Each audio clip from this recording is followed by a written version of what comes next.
અમદાવાદ જિલ્લાના વિરમગામમાં અસાન ધારો લાગુ કરવાને લઈને તાજેતરમાં મહેસૂલ વિભાગ દ્વારા એક જાહેરનામું બહાર પાડવામાં આવ્યું છે।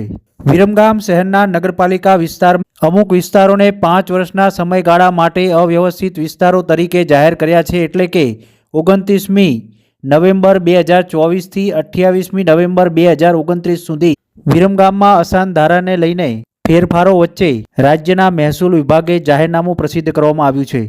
આ જાહેરનામા મુજબ હવે વિરમગામ શહેરમાં અસાન ધારા વિસ્તાર લાગુ કરવા માટે અમદાવાદ કલેક્ટરની સત્તાઓ પ્રાંત અધિકારી અને સબ ડિવિઝનલ મેજિસ્ટ્રેટ વિરમગામ નાઓને સત્તા આપવાનો નિર્ણય કરવામાં આવ્યો છે।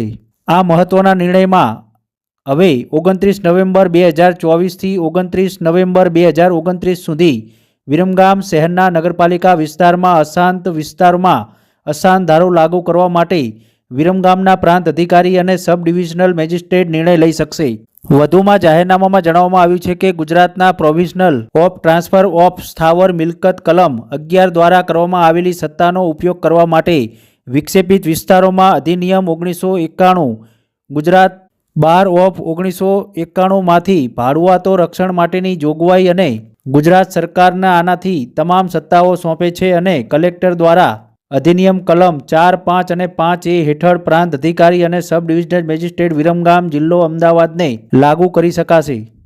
ઉલ્લેખનીય છે કે વિરમગામ નગરપાલિકા વિસ્તારમાં આશરે 21 વિસ્તારોમાં અસાન ધારો લાગુ કરવામાં આવ્યો હતો। આજથી 5 વર્ષ પહેલા વિરમગામ નગરપાલિકાના 21 વિસ્તારોમાં કરવામાં આવેલા અસાન ધારાને લઈને રાજ્યના મહેસૂલ વિભાગે ફરી એક પત્ર જાહેર કરીને ફેરફારો કરવામાં આવ્યા છે। આજથી 5 વર્ષ પહેલા કરવામાં આવેલા વિરમગામ નગરપાલિકા વિસ્તારમાં શહેરના માંડલિયા ફળી, મુંદવાડ, નાગરવાડા, શ્રાવકની શેઠ ફળી, ચાંદ ફળી, ગોયા ફળી, જય અંબેમાનો ડેલો, મોચી બજાર, મોઢની શેઠ ફળી, શેરી, પારેખ ટીંબા, કંસારા બજાર, વિસલપરાનો વાસ, હરજી પારેખનો ખાંચો, ભાવસારવાડો, નાના ભાટવાડો, રામમેલ મંદિર વિસ્તાર, પસા ઢબુનો ડેલો, અનુસૂચિત જાતિ વાસ, ચમારવાસ, સામાસુરિયા, જૂની પોલીસ લાઇન, રામવાડી, સિદ્ધનાથ મંદિર સહિત 21થી વધુ વિસ્તારો જાહેર કરવામાં આવ્યા હતા। ત્યારબાદ 5 વર્ષ બાદ વિરમગામમાં અસાન ધારાને લઈને વિવિધ વિસ્તારો અને લાગુ કરવાની સત્તામાં ફેરફારને લઈને અમદાવાદ કલેક્ટરની તમામ સત્તાઓ હવે પ્રાંત અધિકારી અને સબ ડિવિઝનલ મેજિસ્ટ્રેટને સોંપવામાં આવી છે।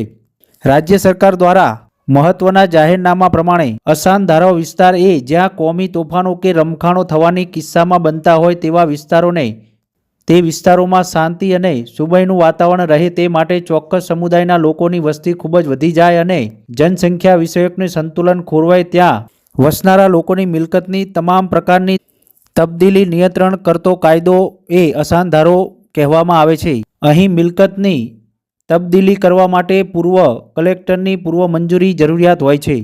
જો કાયદાનો ભંગ થાય તો 3 થી 5 વર્ષની જેલ તથા રૂપિયા 1 લાખ અથવા તો તબદીલ થયેલી મિલકતના જંત્રી ભાવના 10મા ભાગની રકમમાંથી પણ વધુ હોય તે પેટે દંડ પેટે ભોગવવાની રહેવામાં આવે છે। અસાન ધારાને લઈને મંજૂરી મેળવવા માટે જે તે વિસ્તારની મિલકત ફોર્મમાં અરજી સમક્ષ કલેક્ટર સમક્ષ કરવાની હોય છે અને અરજીનો નિકાલ માટે 3 માસનો સમય રહેલો હોય છે। જો કે સ્થાનિક કલેક્ટર દ્વારા અરજી નામંજૂર કરવામાં આવે તો જે તે અરજદાર રાજ્ય સરકારમાં પણ અપીલ કરી શકે છે।